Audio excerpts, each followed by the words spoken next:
ప్రియమైన దేవుని బిడ్డలారా, యేసుక్రీస్తు ఈ లోకానికి ఒక సమాధానకర్తగా వచ్చి తండ్రితో సమాధానపరుస్తానికి వచ్చాడు. తండ్రితో సమాధానం ఎందుకో తెలుసా?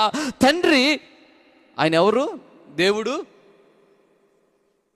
ప్రేమాస్వరూపి అయిన దేవుడు. ఎంతటి ఘోర పాపినైనా ఆయన క్షమించి దీర్ఘశాంతం కలిగిన దేవుడు. కాబట్టి మన అవిధేయతలో, మన బలహీనతలో, మన శాపము మనలో వెంటాడుతున్న ప్రతి దేవునికి విరోధమైన క్రియల్లో జీవిస్తున్న మనలను వాటి నుంచి విడిపించి తండ్రితో సమాధానపరచడానికి కుమారుడిగా యేసుక్రీస్తు ఈ లోకానికి వచ్చాను. ఇప్పుడు యేసుక్రీస్తు ఎందుకు వచ్చాడు అంటే చెప్పండి దేనికి వచ్చాడు? తండ్రితో సమాధానమే కదండి, కలిసిపోవాలి. ఎవరితో కలవాలి? యేసయ్యతోను కలవటానికే ఆయన ఆ రోజు ప్రత్యక్ష గుడారమును ఏర్పాటు చేసి ఆ ప్రత్యక్ష గుడారాన్ని యేసు యొక్క మహిమగా ఉంచి అక్కడికి వెళుతున్న వారికి ఆ 3 స్థలాల్లో తర్వాత మాట్లాడుకుందాం. అక్కడికి ఆ ప్రత్యక్ష గుడారంలో దేవుని మహిమ ప్రజలను తండ్రికి దగ్గరగా చేస్తుంది. హల్లెలూయా.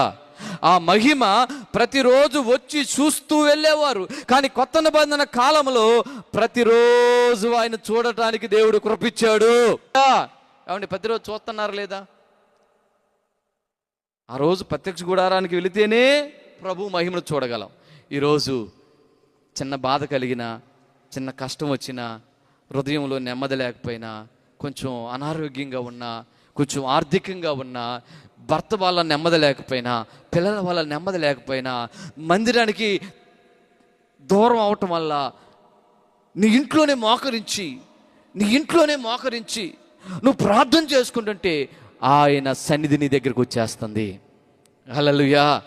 ఇంట్లో ప్రార్థన చేసుకున్న, ప్రభువా నా కష్టాలు తీర్చు ప్రభువా, నా సమస్యలు తీర్చు ప్రభువా, నాయనా యేసు ప్రభువా, ఈ మాట వింటున్నావు కదా, నువ్వు ఎక్కడో ఉన్నావు, ఎక్కడో కూర్చున్నావు, ఎక్కడో వింటున్నావు, ఈ మైక్ ద్వారా వింటున్నావు. ఈ మైక్ ద్వారా వింటూ కూడా కొన్ని సందర్భాల్లో ఈ మాటని హృదయానికి ఇష్టపడి, కొన్ని సందర్భాల్లో ప్రభువా నా కష్టాన్ని తీర్చు ప్రభువా నువ్వు ప్రార్థన చేస్తే ప్రభు నీ మాట వింటున్నాడు అక్కడ. హల్లెలూయా, హల్లెలూయా. పాత నిబంధన కాలంలో వెళ్ళాలి, కొత్త నిబంధన కాలంలో ఆయనే మన దగ్గరకు వచ్చాడు. చెప్పండి, గట్టిగా చెప్పండి, హల్లెలూయా. ఆయనే మన దగ్గరకు వచ్చాడు. ఆయన మన దగ్గరకు వచ్చి ఏం చేస్తున్నాడు తెలుసా? చూడండి.